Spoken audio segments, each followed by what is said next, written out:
Hello everyone, welcome back to new vlog. कैसे हो आप सभी? आई होप कि आप सब लोग ठीक हो और अपने सत्संग डेली व्लॉग को एंजॉय कर रहे हो। तो आज फिर से मैं जा रही हूँ सत्संग के लिए और वहाँ पे मैं आपको दिखाने वाली हूँ कि गुरुजी का चोला और गुरुजी का दरबार कैसे होगा और वहाँ पे कौन क्या क्या सत्संग सुनाएगा। तो सत्संग में तो सबको अपने अपने जवाब मिलते हैं, इसके लिए मैं वीडियो शेयर करूँगी आपके साथ। तो चलो चलते हैं और देखते हैं वीडियो में ये क्या रहेगा, गुरुजी का दरबार क्या रहेगा, गुरुजी का चोला और क्या क्या होगे वहाँ पे सत्संग। तो चलो संगत जी, जय गुरुजी, शुक्राना गुरुजी, हर पल शुक्राना। चलो चलते हैं और अभी दिखाते हैं आपको सीधा लोकेशन पे कैसा हो गुरुजी का दरबार। जय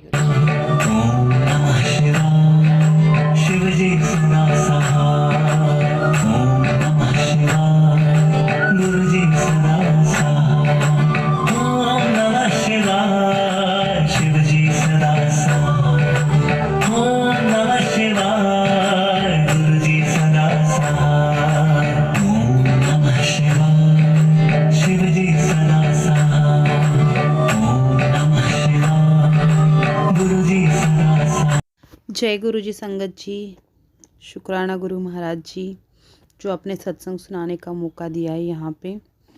तो कुछ टाइम पहले एक आंटी के घर पे शहद वर्षा हुआ था, आपने वीडियो देखी होगी। तो वहाँ पे मैं भी गई थी, तो मुझे ना वहाँ शहद खाने का बहुत मन कर रहा था, लेकिन वो ना अभी किसी को दिए नहीं थे उन्होंने, मतलब सत्संग चल रहा था वहाँ पे, तो उन्होंने किसी को शहद नहीं दिया था। तो मेरा बहुत मन था वहाँ शहद चखने का, लेकिन मुझे वहाँ नहीं मिला। तो उसके बाद मैं घर आई और उसके 2 दिन बाद मेरे को सपने में गुरुजी, शायद गुरुजी आए थे और वो इतना शहद लेके आए थे ना, इतना टेस्टी था वो शहद, मुझे चम्मच से खिलाए जा रहे थे और मैं वो खाई जा रही थी। बहुत टेस्टी था वहाँ पे शहद। तो गुरुजी महाराज ने मुझे सपने में शहद खिलाया, जो मुझे पहले खाना था, मुझे नहीं मिला खाने के लिए। तो गुरु महाराज जी ने मुझे वो सपने में खिलाया और उसी घर में, ये जिस आंटी के घर पे आज सत्संग है, उन्हीं आंटी ने अपना स्वरूप रखा था, उनके फ़ोटो से शहद वर्षा हुई थी। तो आज सत्संग जैसे ही ख़त्म हुआ, उसके बाद आंटी ने सबको प्रसाद में वो जो शहद वर्षा हुआ था वो शहद चखाया। तो गुरुजी महाराज ने मुझे सपने में चखाया और आंटी ने मुझे रियलिटी में चखाया, जो मुझे खाना था वही मुझे शहद मिल गया। तो जय गुरुजी, शुक्राना गुरुजी जो आपने मुझे सपने में खिलाया, रियलिटी में खिलाया। तो गुरुजी अपनी सारी चीज़ों को सुनते और ध्यान रखते। यही था मेरा छोटा सा सत्संग। जय गुरुजी, शुक्राना गुरुजी। इतना सीधा साधा, बिल्कुल बहुत टेढ़ा मेढ़ा था मैं तो। इतनी बीमारी मुझे पता ही नहीं कहाँ गई, मुझे कुछ नहीं पता। सब सीधा, घुटनों से बैठ नहीं सकना, उठ के खड़ा हूँ, चलता हूँ, दौड़ता हूँ, सैर करता हूँ। मेरे तो बिल्कुल भी ऐसा था हाल मेरा। और गुरु जी की इतनी कृपा, देखो कोविड भी हुआ, 28 दिन हॉस्पिटल में रह के आया, गुरु जी ने वापस भेज दिया। फिर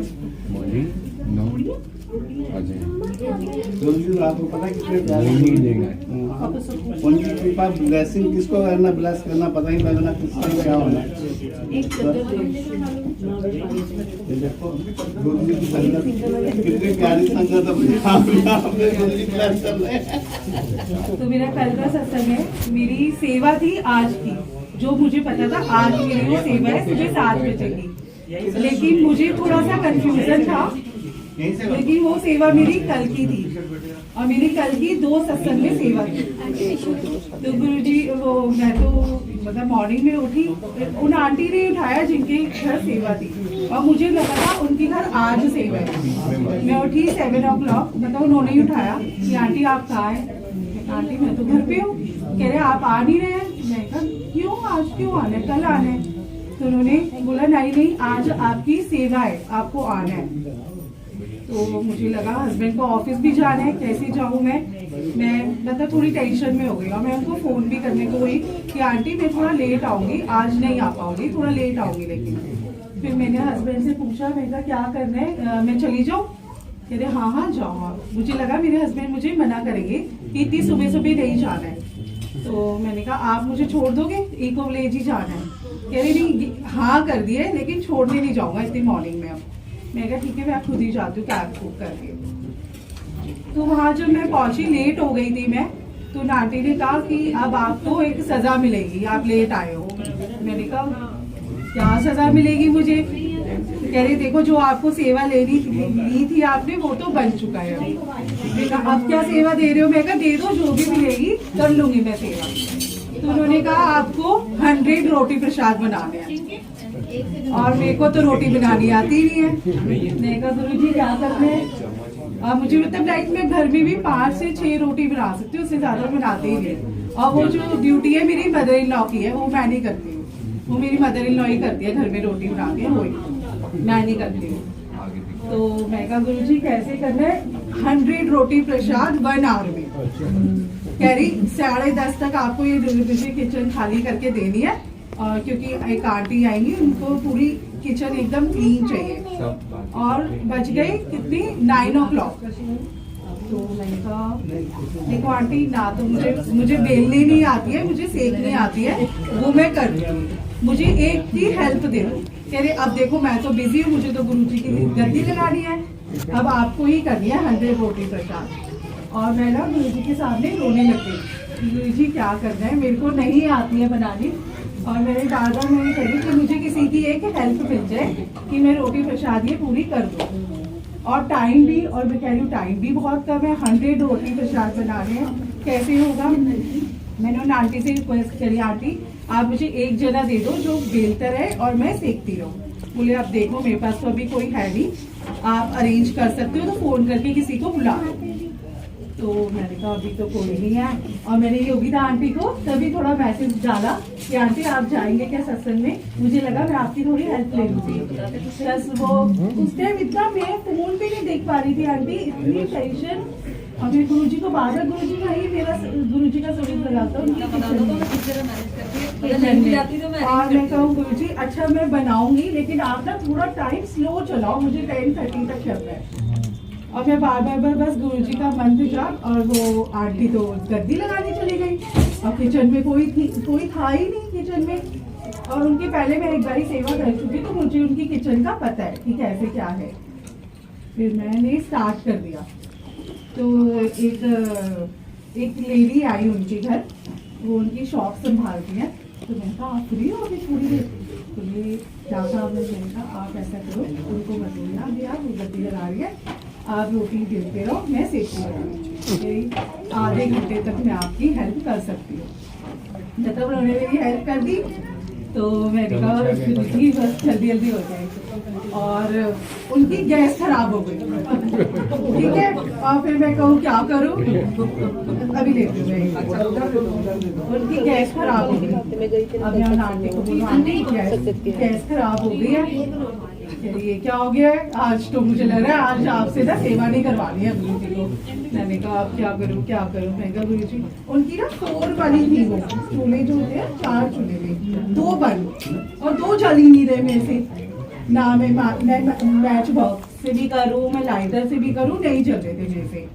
मैं कहा आंटी मेरे को आपकी ना गैस चलानी नहीं आ रही, आज आप ही करो, मुझे नहीं लग रहा मेरे से आज गुरुजी ना सेवा मांग रहे हैं। बट मैं उसको ना ट्राई करती रही। उनके हस्बैंड भी नहीं थे, उनके हस्बैंड नीचे सामान लेके गए थे। वो हो गई ट्राई मेरे से, मैं करती रही, हो गई वो। फिर 10:30 तक आंटी मुझे नहीं पता, मुझे लगता है गुरुजी ने ना टाइम रुकवा दिया था। हमने 78 रोटी प्रसाद बना लिए थे दोनों ने मिलके। और आंटी ने कहा 10:30 बंद करो, जितनी हो गई है अब बंद करो, बाद में आप करना। मैं कहा गुरुजी कोई नहीं, थोड़ी सी तो मेरी बेचारी। फिर वो कहती है अब मैं कहा और क्या है बता दो मुझे, क्योंकि आज ना मेरे को 2 बजे गुरुजी की ना सत्संग की मिली थी, वो मेरा मेन था कि मुझे वहीं जाना था, मेरे को कल का नहीं था, आज की कंफ्यूजन थी वो। मैं कहा आंटी मुझे ना इस सत्संग में जाना है, वहाँ की मुझे सेवा मिली हुई है। तो कह रहे अब आपको किचन की सेवा मिली हुई है, अब आप नहीं जा सकते हो, आप तो 3 साढ़े 3 बजे ही जाओगे। और मुझे टेंशन कि वहाँ तो मुझे 2 बजे पहुँचना है, मैं कैसे पहुँचूंगी? तो मैंने नीलम आंटी को फोन किया, आंटी आप कहीं से अरेंज करो कुछ, आज मैं लेट हो गया। और मैं गुरुजी को बार बार कह रही हूँ गुरुजी आप ना विकिता आंटी को कहो कि जल्दी से ना वो मेरा फोन उठाए और मैं वो सेवा के लिए चले जाए। और वो भी फ्री थी, वो चली गई वहाँ सेवा के लिए, तो वो टेंशन खत्म हो गई। और फिर उन्होंने कहा कि आप ऐसा करो अब रोटी प्रसाद हो गया, चाय प्रसाद चढ़ाओ। तो वहाँ ना कमल अंकल आते हैं, सेवा के लिए, और वो बहुत स्ट्रिक्ट है। तो मैं डर गई, मैंने कहा यार आज ना मैं किचन में खड़ी नहीं होंगी, बहुत डांटते हैं सेवा करते हुए ना। तो कह रहे नहीं डांटेंगे, आप चाय प्रसाद बनाओ। मैं कहा लास्ट टाइम ना मेरी कॉफी में ना बहुत चीनी हो गई थी, तो उन्होंने मेरी बहुत डांट लगाई थी, आज नहीं बनाऊंगी मैं चाय। मैं कहा आज मैं बैठ रही हूँ, बस मेरा यही काम था, मैं बैठ रही हूँ। कह रही नहीं आप करो। और मैंने कहा चलो अब क्या मना करूँ उनको चाय के लिए। मैंने चाय भी बनाई और बस गुरु जी का मंत्र जाप कर रही हूँ और मैं चाय बनाई, और वैसे ही कमल अंकल आ गए और उन्होंने मुझे बहुत अच्छा आशीर्वाद, ऐसे लगा मेरे को ना गुरुजी आए और मुझे आशीर्वाद दे रहे हो। उन्होंने मुझे गले लगाया, मेरे सिर पे हाथ रखा। मैंने कहा ये अंकल मेरे को ऐसे क्यों कर रहे हैं, लास्ट टाइम तो उन्होंने इतनी डांट लगाई मुझे। और फिर कह रहे आप सेवा में हो आज। मैंने कहा हाँ मेरी किचन की सेवा है। मेरे ठीक है करो। तो मैंने कहा आंटी अब मैं बैठ जाऊँ, मेरा हो गया। नहीं आप किचन की सेवा ले लो पूरी। मतलब कल गुरुजी ने पूरी किचन की सेवा मुझे दे दी। फिर उसके बाद सब अच्छे से हुआ, क्योंकि वहाँ पे ना अंकल बहुत एक चू की भी आवाज आ जाए ना, वो इतना इशारों में डांटते हैं कि बस बंदा ना रोने लग जाए। लास्ट टाइम मैं इतना रोई थी किचन में, उन्होंने मेरी इतनी डांट लगाई थी कि आपको डिसिप्लिन मेंटेन करना नहीं आ रहा है, आप बात कर रहे हो। जो सेवादार होते हैं उन्होंने मुझे बताया कि सेवादार सिर्फ इशारों में बातें करेंगे, मुंह से कोई बात नहीं करेगा। तो कल मैंने वो करा सारा, मैंने एक चू भी नहीं निकाली। तो फिर हो गया। फिर एक उन्हीं अंकल ने, मैंने उनको प्रसाद दिया चाय का, उन्होंने मुझे ऐसे बोला, तो मैं खुश हो गई गुरु जी को। मैंने कहा गुरु जी आज मेरी चाय पसंद आ गई है। तो मतलब गुरु जी इतनी छोटी छोटी परीक्षा लेते हैं। और फिर मैं वहाँ से फ्री हुई 3:30 बजे। वर्जिना आंटी की मेरी सेवा थी, मैंने कहा आंटी मैं आऊँगी जरूर, 5 मिनट के लिए आऊँगी लेकिन आऊँगी जरूर। फिर वहाँ पे मैं कैब बुक कर रही हूँ, मेरी कैब कैंसिल हो गई 5। मैंने कहा कोई नहीं, आज मुझे लगता है वहाँ नहीं जाना है, घर ही जाती हूँ मैं सीधी कैब। लेकिन मेरी वो कैब भी बुक हो गई। फिर मैं गुरु जी के सत्संग में वहाँ भी पहुँची, वहाँ भी गुरु जी ने सेवा ली। तो गुरु जी ना अपनी पूरी प्रेजेंस दिखाते हैं कि नहीं हारना नहीं है, आगे अपना मतलब काम करना है। तो मुझे मतलब गुरु जी ने कल रोटी प्रसाद का भी इतना दिया कि अब मेरे को लगता है हाँ मैं घर में भी बना लेती हूँ। तो गुरु जी शुक्राना आपका, बस ऐसे ही जय गुरु जी। प्रॉब्लम से निकाला, मेरी हार्ट सर्जरी हुई थी, तो मुझे स्वस्थ कराया। जल प्रसाद से मेरी स्टिचेस खराब हो गए थे, तो मैंने रेवा जी से बोला कि जल प्रसाद मिल जाएगा, तो किया। तो उसके बाद मेरे स्टिचेस वगैरह सब सही हो गए। तो कुछ दिन पहले ऐसे ही मैसेज था जिसपे मैं सफेद कबूतर के रूप में दर्शन दूंगा। तो मैं ऐसे पहले बैठी रही, फिर मैंने कहा अच्छा देखती हूँ बाहर निकल के। तो बाहर गैलरी में देखा तो मुझे बहुत पहले कुछ नहीं दिखा, फिर मुझे बहुत दूर एक कुछ सफेद सफेद सा दिखा। तो मैंने कहा चश्मा लेके आती हूँ देखती हूँ, तो लगा मुझे कि है कबूतर ही। फिर मैंने कहा अगर देखो तभी नहीं पता चलेगा कि है या नहीं है। तो मैं कहा गुरु जी बताओ कुछ हिंट दो। तो वो कबूतर उड़ा और क्लब हाउस के आगे उसने 10-12 खूब चक्कर काटे और फिर उसके बाद पता नहीं कहा जाएगा। लेकिन उन्होंने मुझे अपनी प्रेजेंस फील कराई कि देखते। जय गुरु जी, शुक्राना गुरु जी, ऐसे ही दर्शन देते रहना बस। जय गुरु जी। संगत जी यहाँ पे सत्संग हो चुका है और यहाँ पे सबने अपने अपने सत्संग सुनाए हैं। तो सत्संग करने वाले का भी कल्याण होता है, सत्संग सुनने वाले का भी कल्याण होता है। जय गुरु जी, शुक्राना गुरु जी, हर पल शुक्राना।